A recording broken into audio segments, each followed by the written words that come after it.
झालं का सुरू? आम्ही दरवर्षा पंढरपूरला येतो, वारी करतो, पुन्हा दिंडीत पण चालत येत असतो. आम्ही मुक्काम असतात आमचे आषाढीला मुक्काम असतात आमचे. पहिला मुक्काम निघला की नात्यापुत्यावर असतो. रेवणनाथाची दिंडी असते आमची.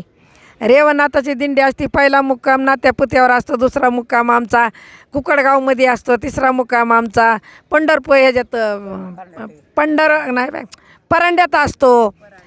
परंड्या गावात मुक्काम असतो. हायस्कूल शाळेवर असतो मुक्काम आमचा.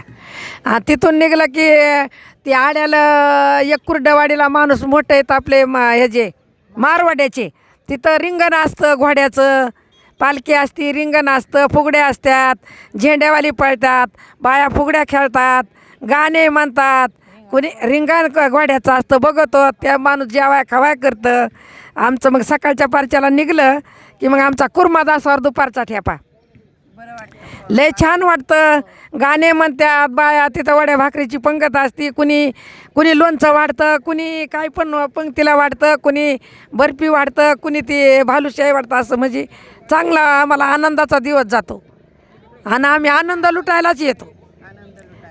आम्ही आनंद लुटण्यासाठी पाहण्यासाठी देवाचा सोहळा म्हणून आम्ही दिंडीमध्ये चालत येतो.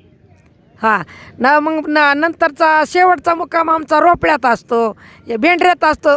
एक मुक्काम बेंड्र्यात कुर्मादासावर निघलं की बेंड्र्यात असतो. बेंड्र्यातनं निघलं की आम्ही आरणला जातो. फुगड्या बिगड्या भजनं कीर्तनं आणि फुगड्या खेळायच्या. तिथं आनंद लुटायचा भरपूर.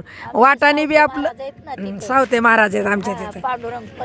पांडुरंग प्रसन्न झालाय. माळ्याच्या मळ्यात जातो सगळा. देवातच आनंद लुटायचा. आमच्या सावत्या माळ्याने लुटला, आम्ही पण लुटतो. सावता म्हणे केला मळा इट्टाला पाय गोईला गळा. आमचा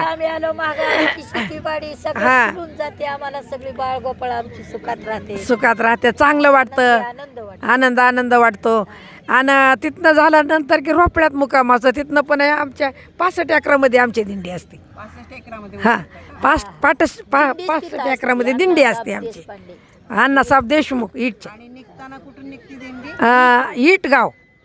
रेवणनाथाचं गाव आहे ती वीट. आणि रेवणनाथाची दिंडी पण असते आमची. रेवणनाथाची दिंडी असते. वीट गाव, तालुका भूम, जिल्हा उस्मानाबाद. तिथून येतात आम्ही चालत. आम्हाला 8 दिवस लागते. 9 दिवस लागतं. 9व्या दिवशी इथं येतात. 9 दिवस आणि 9व्या 10व्या 11व्या दिवशी घरी जातो आम्ही. ते नाही आम्ही येतो. त्यांना कुठलं चलणं, आजीला नाही ना चलणं होत. आम्ही येतो.